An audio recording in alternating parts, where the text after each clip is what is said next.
find a way. I love downtown Bristol, but my favorite weekend of the year is always that weekend in September of Rhythm and Roots. And it's just this magical time, and I can't quite put words around it, but there's just this vibe around State Street where there's just happiness. Like you look around and everyone is so, there's the music, there's everything's there, the energy, but everybody is so happy. I think that's what excites me too, because you don't see anybody that has a frown on their face. The thing that I think is fun about it is people have met people there for the first time, and they from all over the country, and they come back and they find a place they're going to meet together and reunite. So it's a magical time, I think, in our downtown. That's the best word I can describe is and every year it delivers. And when you ask people around Bristol, like, how does this happen?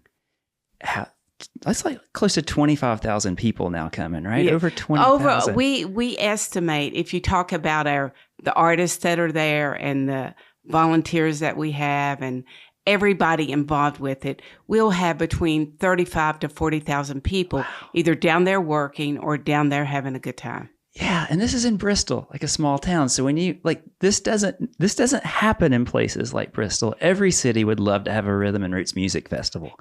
Matt, I've been with it since day one. I started out as a volunteer.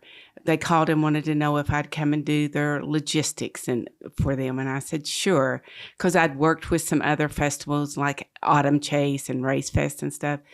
And that first year, we might have had 7,500 people there.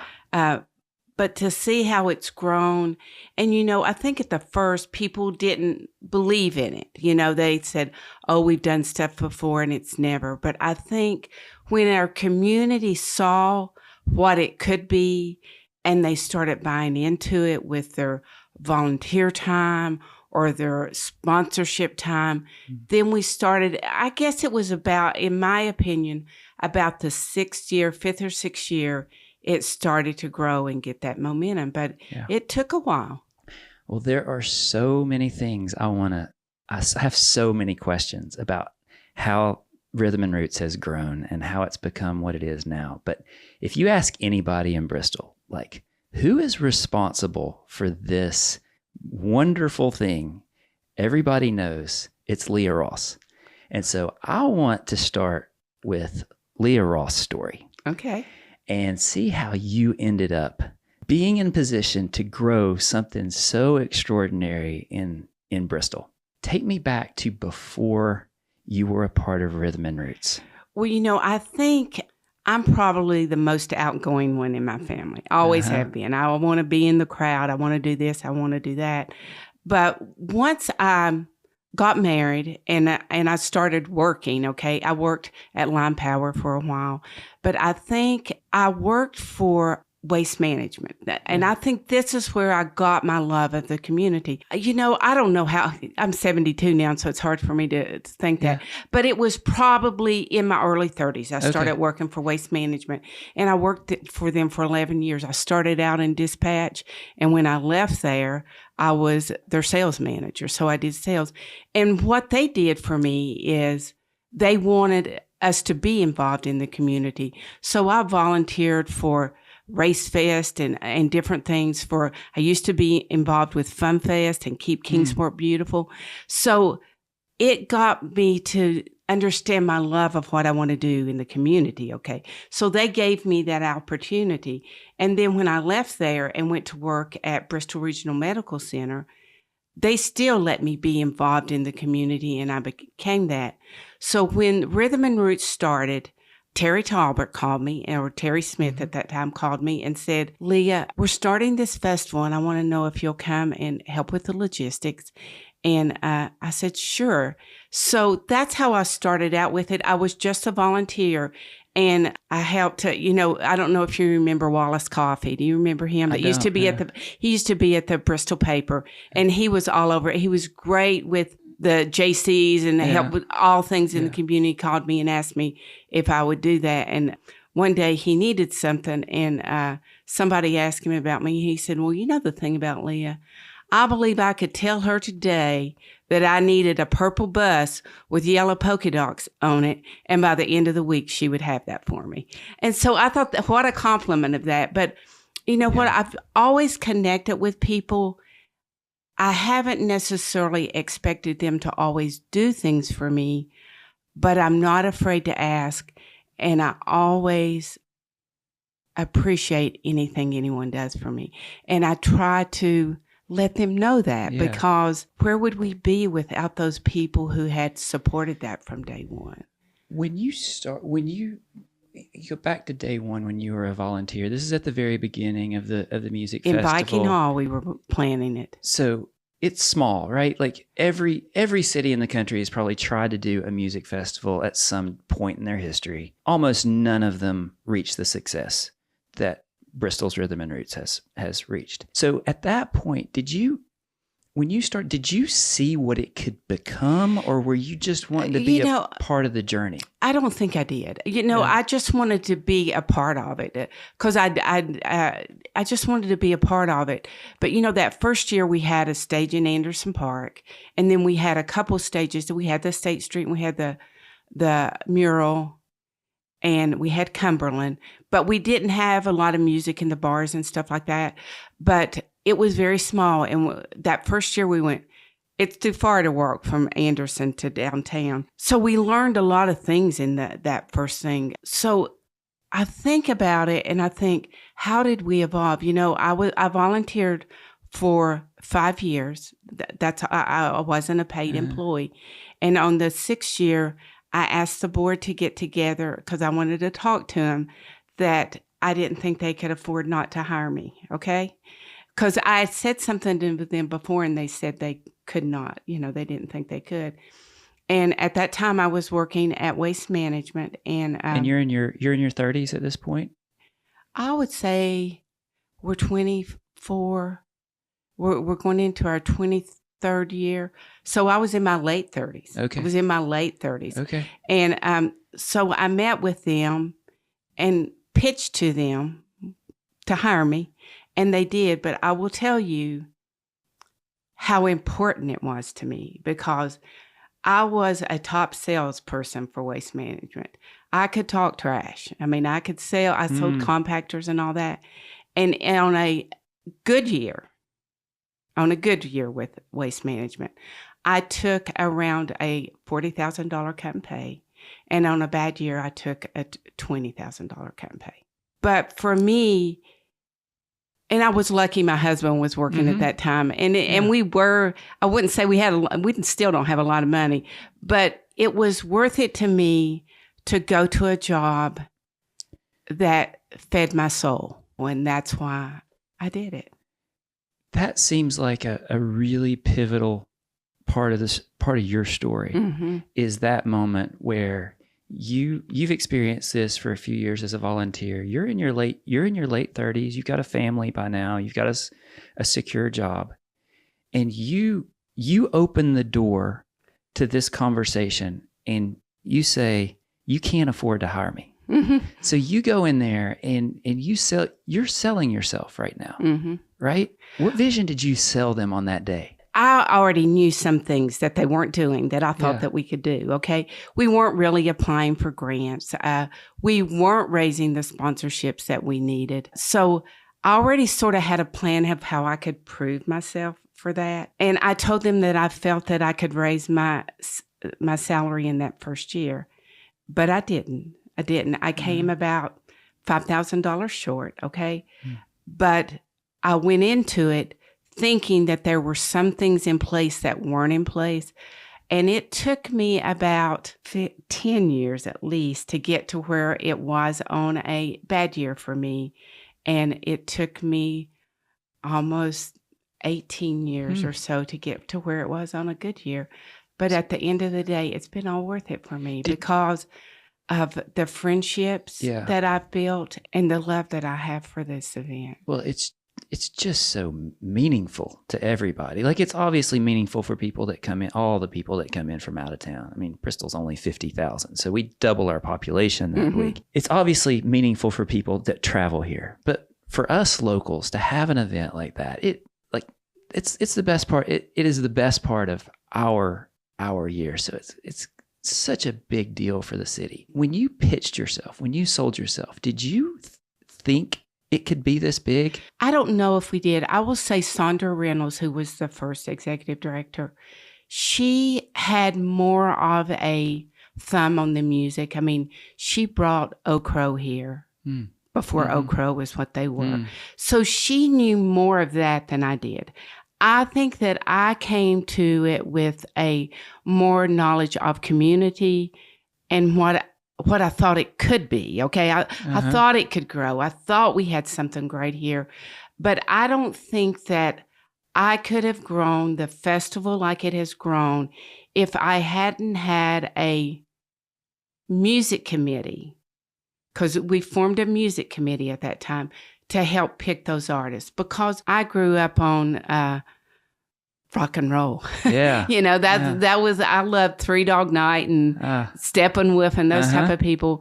And I was not a big bluegrass fan because my dad listened to that old bluegrass that just, So I think I was fortunate to surround myself with some individuals and believers in the festival that wanted to see it grow and helped me along the way. And I would say Eric Blevins, Eric Blevins, he probably, and Brent Trish, who's the chair of our board right now, David Stallard from Wise, they were really involved with the edgy music that the young people were listening to. Because it was a different generation than me. So you take this on, you sell yourself. You don't have the subject matter experience, probably for what you were undertaking, right? But I think I had some, because I was heavily involved with Kingsport at that time because of waste management, and worked a lot on Fun Fest. Okay. I was on that board and everything. So I knew some of it, but not, I was never involved with booking artists. Yeah. So I think logistically I knew some things, but music-wise, etc., and booking artists and stuff, I had to learn. So that's a whole, there's so many different parts of something at this scale, and you had to bring in a lot of people to the vision. How important is it for someone in that position to be able to tell a story that makes people believe and want to be a part of it? I think, first of all, you got to believe in what that mission is, to grow that festival and have something that is not only that can survive, but it also, I think, if you're going to do something like that, it's got to be an economic boom for your community. Because if you block off your streets, and unless somebody has a ticket, they're not going to come down to your establishment. And it took a long time. I wouldn't say it took a long time, but it took several years before our downtown businesses understood, okay, what can I do to capitalize on all the people they're bringing downtown?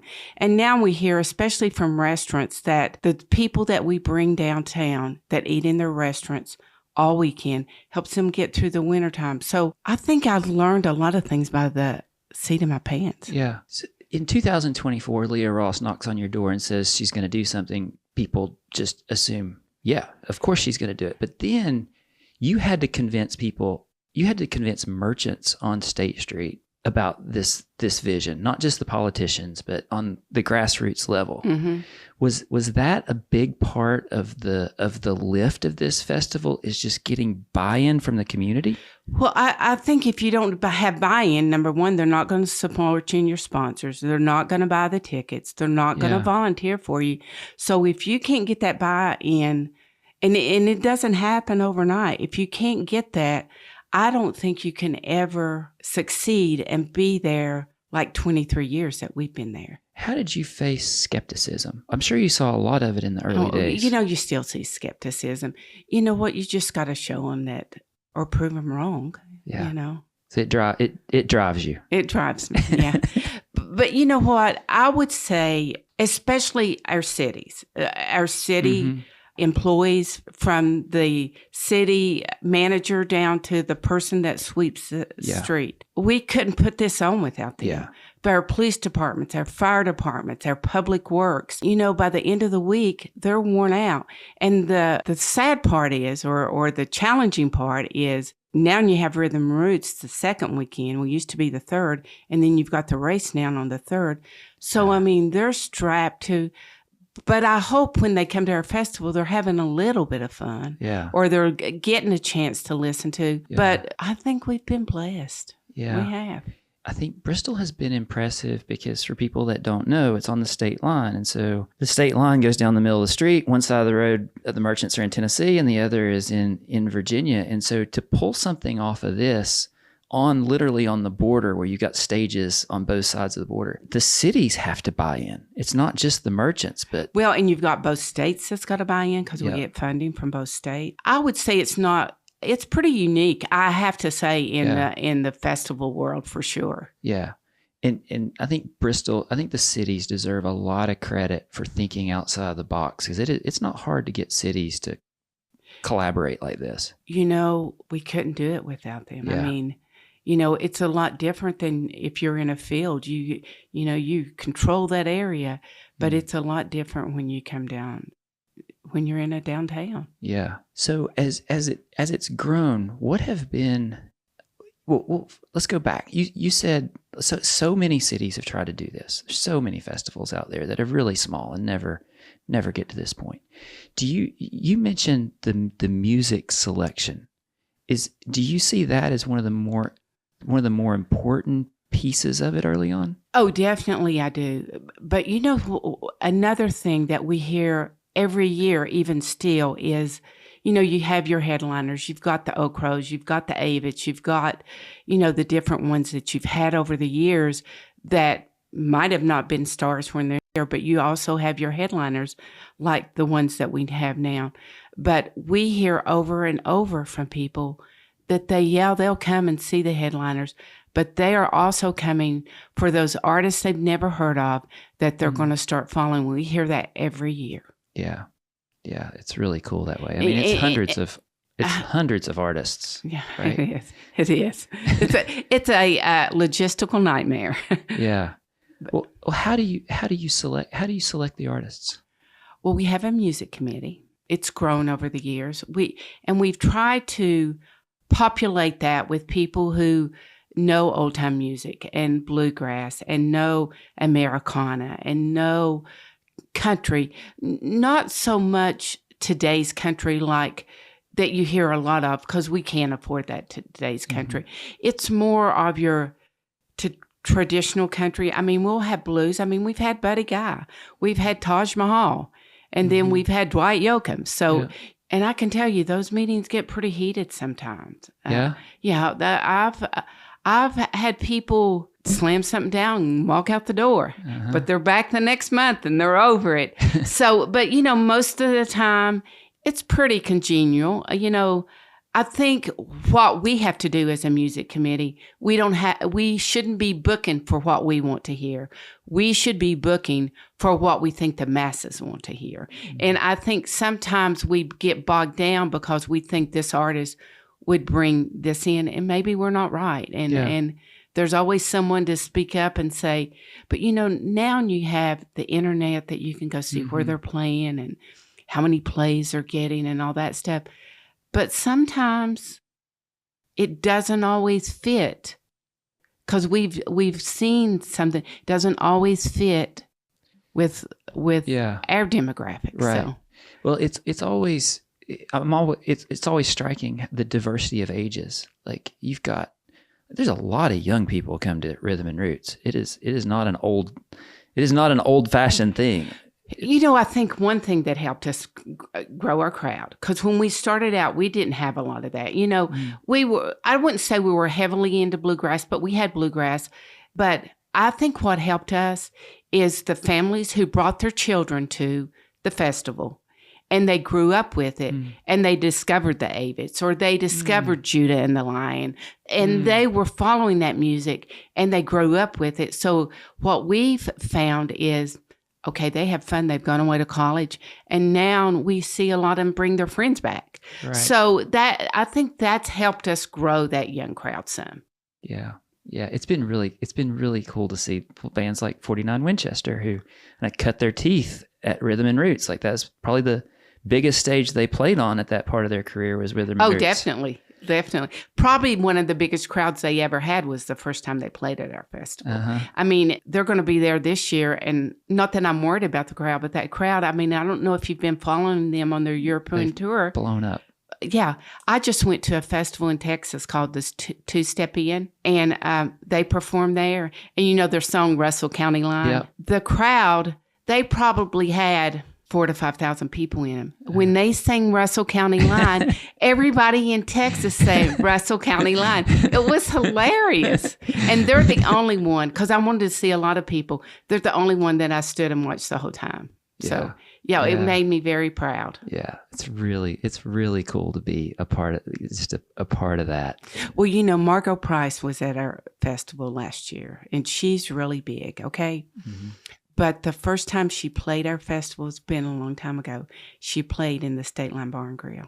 And now look where she is. Yeah. She's headlining festivals everywhere. That's so cool. In the birthplace of country music, which is Bristol, right? Yes. We're still giving birth to music, and to see that firsthand is so fun. Well, we're working with the state of Tennessee, the Department of Economic Development, and their entertainment and film part on a music initiative in Northeast Tennessee to sort of do a survey of all that's here, like all in Northeast Tennessee, from Mountain City to Bristol to Greenville, just looking at what we have, because people have no idea what we have. And it's pretty interesting to see those surveys coming in and being a part of it. But we did a big kickoff at the Birthplace of Country Music Museum for it. I guess it's been about 6 weeks, maybe 2 months ago now. And Commissioner Azale was here from the state over tourism, and a lot of the officials from Tennessee were here. And what was interesting to me, because we did some surveys after we had a focus group, and one of the persons that's heading it up, he did this in Texas. They did this in Texas. And I mean, you're talking about music.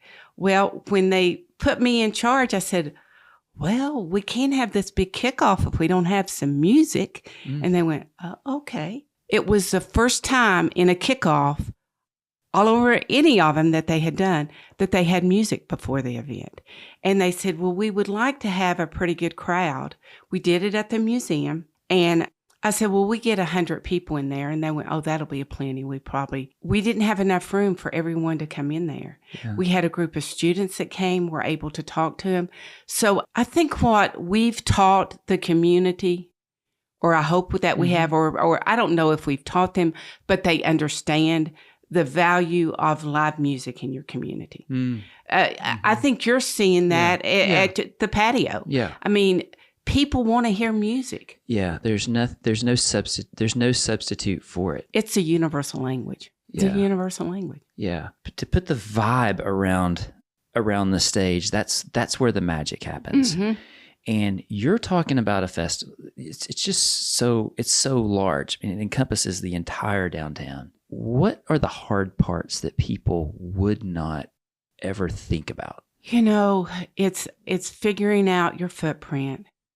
I mean, there's so much things that go into logistically, like how many pieces of fences do you need? How many golf carts are you going to need to transport artists? How much food are you going to need to feed the artist? What kind of security are you going to need? What are you going to need? You're going to have lots of change for your beverage gardens. Who's going to run your tickets? You got to have people that you trust to be there taking in the money, etc.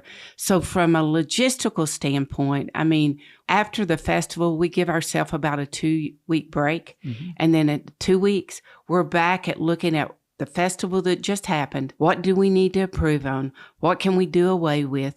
What were we lacking? I mean, we evaluate every single thing we do. We look at the music. We look at who's producing our festival from the stages. How did they do?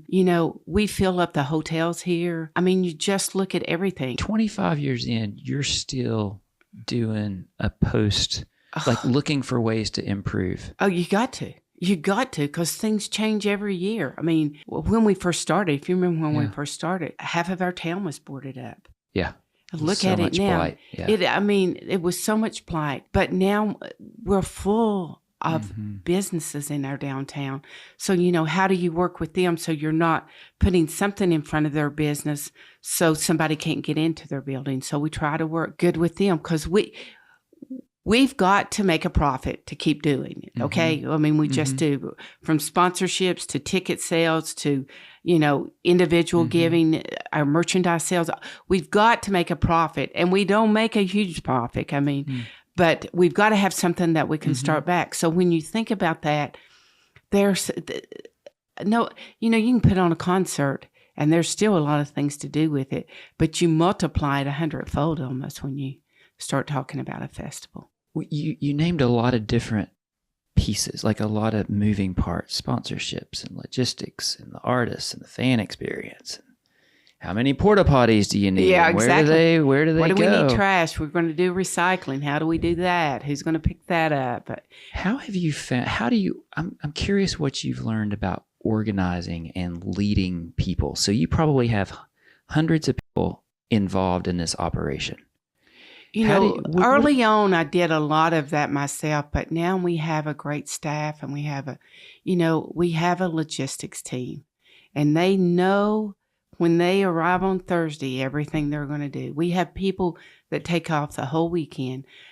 So we have those committees that this is your responsibility. We have the merchandise committee.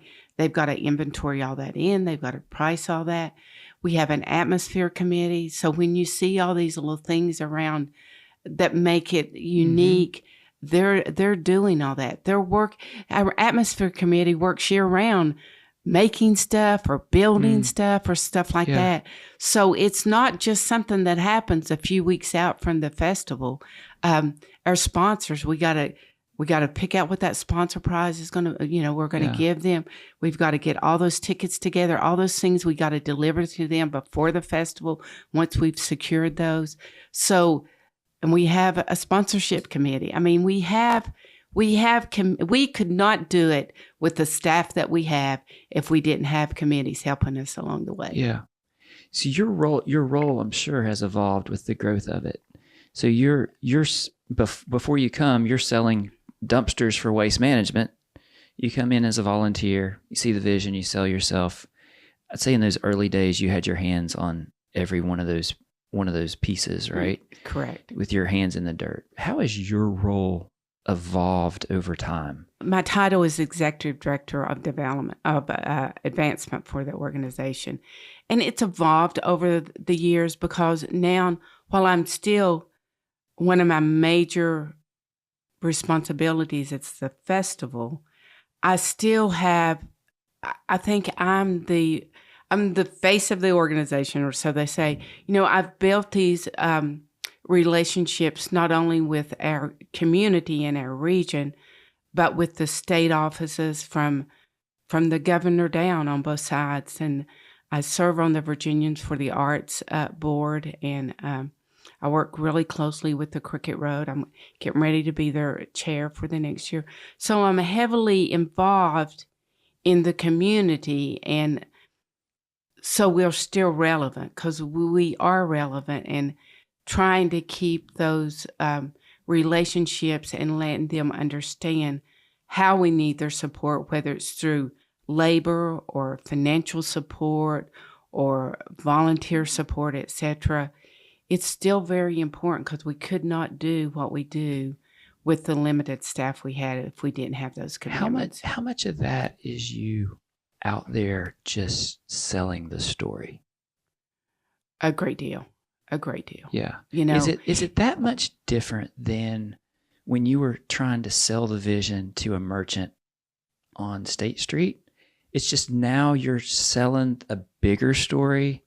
Influential people. It is different. It is different because you had to prove yourself. You had to prove that this festival was going to be a success, and it was going to grow, and it was going to be great. It's a much easier sale, but the challenge is there's lots of organizations out there that need financial help. Some that are heartstring pulling things. We pull at your heartstring if you love music, but we're not a necessary thing. We're just something that we help people believe in, and in return, they see the value of supporting it. So it's not always an easy sale, but it's very easy for me to talk about it and work at it till I get it. Okay. I might come ask you for $50,000, but at the end of the day, if you give me $10,000, I'm just as grateful for it as if I got 50. But it just means I got to go find that other 40 somewhere else. If you were advising a woman in her 30s that wanted something different, that wanted to follow in your footsteps, how important is persistence? You know what? I probably one of the most rewarding thing I was ever able to do, or for me, that I felt I'd finally made it. I graduated from Virginia Highlands Community College, and I guess it's been 10 years ago. I can't remember what year it was. They called and asked me to do their graduation whatever speech, whatever it was. Yeah. Okay. Commencement. Yeah. So I thought, man, that's pretty awesome. Because you think about how did they choose those people? And that was probably one of my greatest honors ever. And I thought, what should I talk about to these students? You hear about all this stuff. And what I talked about was volunteerism. Okay. I told them, I said, you think you might want to be an accountant this year, right now, or you think you might want to do this. I said, but you know how you can find your passion if you're not sure? Go out into your community and volunteer. You might find something that you never thought would interest you. Wow. And I think I found that through Keep Kingsport Beautiful and Fun Fest and Race Fest and Autumn Chase. And when I worked, when I was at the hospital, I used to put health fairs together, and I loved that part of it. So that's what I spoke on. And if you think you want to do it, volunteer. You can find so many opportunities out there to maybe find that passion. And when you do, then you're going to learn it, and you can go. Yeah, that's so one of the common themes when I talk to successful people is they don't wait for opportunities to come to them. And some people have, like, if you're married with kids, it's hard to go create your opportunities, right? Like there are constraints that just make some things impossible. But I hear you say, like, volunteering is a way to open those doors, and it was for you. My children volunteer. My daughter is a teacher, but she's volunteered for Rhythm and Roots, and my son volunteers for it. But I can tell you, in my younger days, when they were young, one year at midnight, I think Sally Ann was 12 years old, and Mark was like 16 years old or something. They were picking up trash at Fun Fest. So they understand giving back to your community. So I think just being involved in your community. I mean, if you got to love where you live, and I love where I live. I live in Bluntville on a farm, but I've always been an outgoing person and love people, and I think there's always opportunities if you think you want this field to go volunteer and see if you did. I was a candy striper for a little while, and I knew pretty soon I didn't want to do that. Yeah. Most people at some point face a choice between better money and what you described as feeding, as something that would feed your soul. And I think people at that intersection in life get a lot of different advice. It sounds like you made a conscious decision to feed your soul. Yeah, because I'm most of the time a happy person. I have my rare moments, but I always want to do something I'm happy at, and when I found I didn't enjoy jobs, I'd move. I worked for Waste Management 2 different times. I worked for them, and then I went to work for the hospital and bought a store, and I couldn't survive it after 9/11. Worked for King College for a couple years. And then I was at a golf tournament, and Waste Management asked me if I'd come back, and I went, heck no. But I did, because at that time I needed to make a little more money. But then I ended up getting to be where I am now. So during this time, did you get married young? I did. I did. And you guys are still, what year? We just celebrated on May the 9th, 49 years of blissful marriage. 49 years. Yeah. For 2 people to have careers, there's got to be a lot of... my husband, he's retired. He's been retired for 10 years. I say he's retired from a regular job, but we live on a farm, and he's out daylight to dark. But I feel very fortunate that he understood what I like to do and didn't think that I was crazy.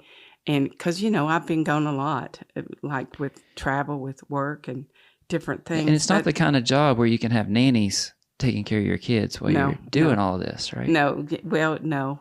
Yeah. But I think it's been okay. He used to work, he worked at Highlands Juvenile Detention Center. And when he first started, he worked 6 days on and 3 days off.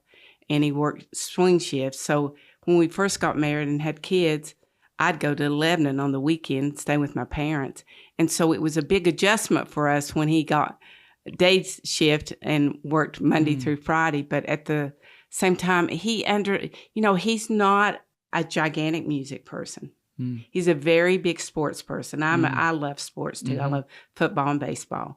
And so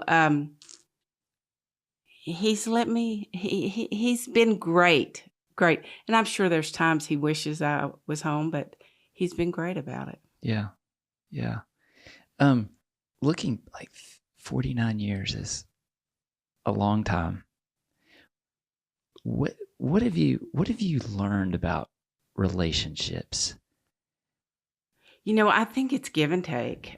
I don't know that there's times that we've argued, or he's pouted at me, or I pouted at him for a couple of days or something. But I can't ever remember us really having knockdown, drag out fights, okay? Yeah. 'Cause I'm a pleaser. I'm a pleaser. It's not that he's not a pleaser, but I know he's set in his ways, and I know when to push that envelope and when not to push that envelope. But I think especially with this job where we have events and stuff, he volunteers sometimes. I mean, for this event we just did in the Pines, we picked up 50 pine trees, although they weren't really pine trees, but they look like pine trees. He hauls those. He does a lot of things for us. Yeah. And sometimes he comes to the festival and sometimes he doesn't. Yeah. And there's been many years he's came to the festival. I hadn't seen him the whole time he was there. And he's come back and said, hey, I really like this show. And I said, well, I didn't even know you were there. But he's been great. He's been great. And my kids have been great. I mean, like I said, I brought them up to learn what public service is. Yeah, you've seen this grow. You've grown a family. You've balanced a lot of things. I think you probably take for granted, like all of the things that you've done at the same time. These are all big rocks. Yeah, that you've lifted, and along the way, you've headed up the Bristol Birthplace of Country Music Museum, which is a big undertaking. Well, also, it was a huge undertaking, but that is one of the things, I'm proud of the festival because how it's grown and what I think it means to our community. But I think the most important part probably that I ever did was seeing the opening of the Birthplace of Country Music Museum, because I think it's an anchor for our city, I believe. I mean, we've had visitors from around the globe, And since it went down a little in COVID, but we're seeing that come back. But it was not easy. John Raniero. I was at a Border Bash concert, and one day he says, Leah, have you ever thought about the Birthplace of Country Music Museum? And they didn't have a museum at that time. It was just an idea at that time. It was just an idea, and Rhythm and Roots merging. And I used a bad word. I said, heck no. I said, heck no. And but at the end of the day, I think it's one of the most important things we did for Bristol. And the reason that I think it is that people had tried for years to raise the money. Well, when we had the building, Steve Johnson donated the building to the Birthplace of Country Music. But we couldn't raise the funds to do it. And this is one time I think that I will toot my horn a little bit, is I think that when we merged, because our festival was growing, it was our 14th year, and we saw that. So I think that the community finally believed in it, okay? And it helped us to raise that money. We got $500,000 committed to us from both sides of the city. We got $500,000. I worked on that to get $500,000 from the state of Tennessee and $500,000 from Virginia. And if you think about it, in Tennessee, they were given $500,000 to a museum that was being built on the Virginia side of town. But we were lucky enough to have Ron Ramsey in the legislature at that time. And I just worked with him and Governor Haslam at that time to get that money. And I remember the night that they were voting on it, because at that time I knew one person pretty personally, because in the legislature that knew nothing about it. Well, a lot of no, but he had his votes for it. He went in. You know how that happens. And so my phone started burning up, and I just ignored it. But we got that $500,000, and then we worked really hard on Virginia, and that's when Tim Kaine was in office, and Senator Warner was in office, and they committed $500,000 to it. We got our money pretty quickly from Tennessee. We got it the next year. So for 2 years in a row, it was taken out once it got to, because it could have been approved in that, but when it got to finance, it could have been taken out, but it wasn't. So when it got to finance in Virginia, the guy that was over finance at the time removed it 2 years in a row. And I was up there for Arts Advocacy Day, and Jason Ike, I don't know if you know him, he helped a lot. He was there for Arts Advocacy Day, and he said, Leah, and I won't say the senator's name, was in his office. Let's see if he'll go talk to us. And so we walked over there, and he introduced me, and we chit-chatted for a minute. And then the senator asked me, he said, so Ms. Ross, what can I do for you? And I said, well, I can tell you exactly what you can do for me. I said, it was approved to give $500,000 to the Birthplace of Country Music Museum in Bristol. But when it got in finance for the last 2 years, you have taken it out of the budget. And I said, it's in there again this year, so I would appreciate it if you would consider leaving it in there this year. And he looked at me and he said, well, Ms. Ross, there's nothing like getting to the point, is there? And I said, well, I've called and talked to your assistant. I've written you a couple letters and it hadn't worked. So I figured I better seize this opportunity while I had it. And we got our $500,000 for them. And so, when you think about that, that's $2 million. It costs a lot more than $2 million to build it. Yeah.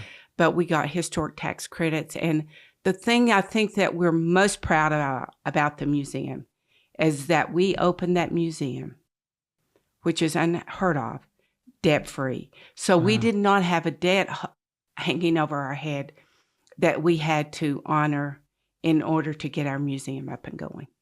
I'm trying to go back to that point in time. You have these opportunities in life.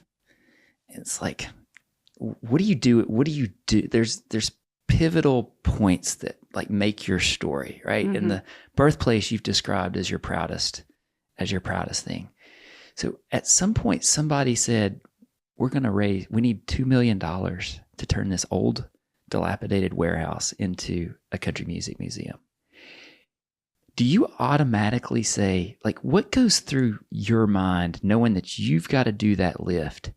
Like, did you believe that was possible from the beginning? You know, and or did you just put your hands in the dirt and start doing?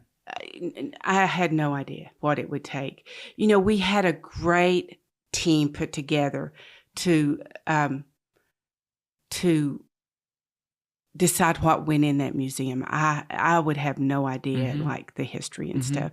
I mean, I know a lot of it now, but we had a great team that put that together. We were fortunate enough to hire a design team to help design the museum. So I think we had top-notch people involved with not only getting the money, but figuring what goes on in there and what's going to bring people to it. So the vision of it, you had help. Like there was a vision at the beginning. Yeah, definitely. Because we were going to tell the story of the 1927 Bristol sessions, because that's why we're the birthplace of country music. And so I think the historians and the people, I mean, we involved people from ETSU. I mean, the list could just go on and on. You know, Amethyst Kia, who's a traveling artist on lots of festivals now, she was part of that team that wrote that story. So I think for our city, that is one of the most important things that our organization did for our downtown, because we go to, you know, we bring tourists there all the time. I mean, we do bus tours, we do stuff for the children, we do in services for teachers so they can take it back to school, and it's based on their standard of learning. So while the festival happens one time a year, but we're planning it 12 months out of the year, that museum is planning every week. What are we doing this week? What are we doing that? From, you know, we're heavily into summer camp now for kids. While I think the festival was the start of everything of where we are, I think the museum, we just complement each other. And you think about, you can almost catch music anywhere in downtown during the week. Yeah, in the summer it's great. In the summer it's great. You think about Believe in Bristol and the stuff that they do in the summer. So I think we are a town that's embraced music and see the financial and economic benefit of it. Yeah. Because if it's not a benefit, you can't keep doing it. You just see cities in any organization trying to do things, and there's so much territorialism. There's so many reasons why other cities aren't successful. And I just wonder, just seeing how you go about things.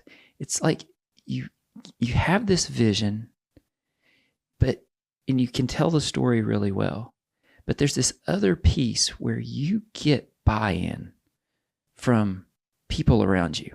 And so you're not lifting it alone. Oh gosh. You are, and you might take this for granted, but I think you're really gifted in empowering other people with a vision so that it's not just you lifting. Well, I couldn't just lift it, you know. Yeah. I say this all the time, and I believe it with all my heart. I'm a small part of it. Yeah. People may think I'm not because I've been in this community for so long, but I'm a very small part of what pulls it off. But if you go back to your analogy of the purple bus, like you can figure you will do it, right? But pushing that purple bus is not just Leah. At the end of the day, it's not you pushing. You've created this army of people that are all pushing the bus. That's hard to do. And so I think the magic is bringing those people together behind a vision. And I'm wondering if that's the part that separates what you've been able to do from all the other attempts to do similar things around the country? You know, I'm not very good at bragging on myself, I guess. Oh, I don't know what you call it. But I think if you have a vision and you really believe in it, and you can bring people along with you that believe in it and help you bring it to life, that family of people grows every year. You know, it's just like your grandma who had 18 grandchildren. They're all part of that family and they have a good time together. And I want people to have fun if they're coming. I want people at the end of the day, when the last note thing plays, that they take pride in what they've been a part of. Because it's a lot of hard work and blood, sweat, and tears. Yeah. It's not easy. No, there's not an easy piece of that, right? Mm-mm. When you think about that army of people that are pushing that purple bus forward, like when you look back, did you get those people individually? Like, was it individual conversations? I think a great deal of them were. Not everyone. I mean, you could have meetings with Public Works for a city, and you've got more than one person, but you got to get their boss to believe in it, you know. But I don't, that's a hard one to answer because, my grandkids when they were young and we'd go places, we never go anywhere that I don't know somebody I know. It don't matter. It's all doesn't matter what town I'm in. And, they used to say, Granny, you're famous. I went, I am not famous, kids. And they went, well, everybody knows you. I said, well, that doesn't make you famous. But, I think that I've built relationships and friendships. And I think that what I try to let people know is I appreciate anything they do. And I truly do. Because none of us could do what we do in any event or even in, putting it along on a pickleball thing. Yeah. You couldn't do it all by yourself. And if you think you can, then you're not building your business to succeed because you're the one that's always going to think everything's great and nobody's going to tell you, hey, you shouldn't be doing that. Yeah. Yeah. You just can't. You can't build anything bigger than yourself. Yeah. And you know what you can't do? You cannot wear your feelings on your shoulders. You have to be able to take criticism or somebody saying something negative, and it might upset you and you might not agree with them, but you can't let that dampen your spirits and put you in a place where you're still not giving it 100%. Is that something that you've learned over time? I don't know if I learned it or if I guess I have. Did you care more about those criticisms when you were younger? No, I probably care about them more now. Yeah. Yeah. If somebody said something negative to me, I just brush them off when I was younger, I think. But, I try to be a pleaser. Yeah. And sometimes I just don't make it. And there's some people that, don't love Leah. And it's bothersome to me because I don't want to be that kind of person. Being a pleaser can be a burden, right? Like that can really make it when you got so many people involved. You got to create. If you learn to create boundaries and has it been hard to?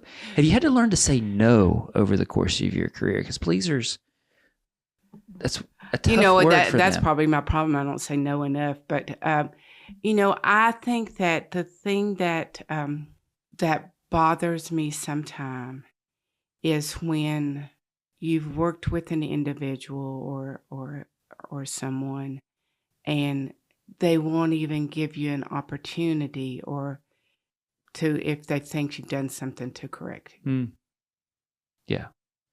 Yeah. Don't give you the benefit of the doubt. And I've tried to let some things go, and I think I have, and then something will happen and I haven't let it go. Yeah. So it still some things bother me, but I try not to let it affect my moving forward. Yeah. Yeah. Keep pushing the purple bus forward. Yeah. Well, if someone had told you 20 years ago that there would be 40 to 50,000 people here for Rhythm and Roots, that would have been hard to believe. Yeah. When you think about the future, like, do you continue to dream? Do you continue to dream bigger about it? You know, that question is asked a lot. We don't have a big field or a gigantic footprint. I mean, it's a pretty gigantic footprint that has buildings in it, okay? Right. So, you think about, well, if you saw 49 last year on State Street, I think that, and you think about the crowd, or Nickel Creek, who had that crowd in front of us, how can you grow and really accommodate the crowds if you don't have somewhere to grow a little bit with? So that worries me sometimes, but we talk about that all the time, that, well, we're going to have to control that with who we're booking. But, when you create a expectation, it's very hard to back down from that expectation. So I worry, I think I worry a little more than I used to. Yeah. I'm not much of a sleeper. It doesn't matter if I go to bed at 9 o'clock or 11 o'clock or 12 o'clock. Most mornings I'm awake by 4:30 or 5 at the latest. And I wake up and I'm thinking about this place. And I have tried to start putting some boundaries. I'm not going to look at my phone at 9 o'clock at night and see who's messaged me. So I've tried to start doing a little bit of that. So maybe I'd sleep better. but it's not in me not to do that. I don't think. Yeah. What feeds your soul now? What feeds my soul is my job a lot, but my grandchildren. Yeah. This weekend, I'm going to go see my grandson play ball. I have a 17-year-old grandson. I have two 15-year-old granddaughters and a 16-year-old granddaughter. So I'm really close to my daughter's family. I don't get to see my sons as much, but, I love those grandkids. Yeah. Yeah. Well, but Venmo's going to kill me. Don't let your grandkids get Venmo, especially one that likes to play golf. Granny, can you pay for my golf today? Well, on behalf of Bristol, so thankful for all of your work through the years of pushing that purple bus up the hill. I know all of it has been uphill. There's no downhills. None of what you have done is easy. And it's you know what? If everything was easy, it wouldn't be worth it. Yeah. If everything was easy, what would you learn? Yeah. Yeah. Well, it is. I'm honored to call you a friend, and so appreciative of this gift that you've built for all of us, Rhythm and Roots. I'm honored to call you a friend, and I thank you for the compliment, and I hope to be a part of this community for many years to come. Maybe I'll be that 100-year-old person that's still doing the festival. My money and they'll talk be on the NBC News. My money is on you. Thanks, Leah. Thank you.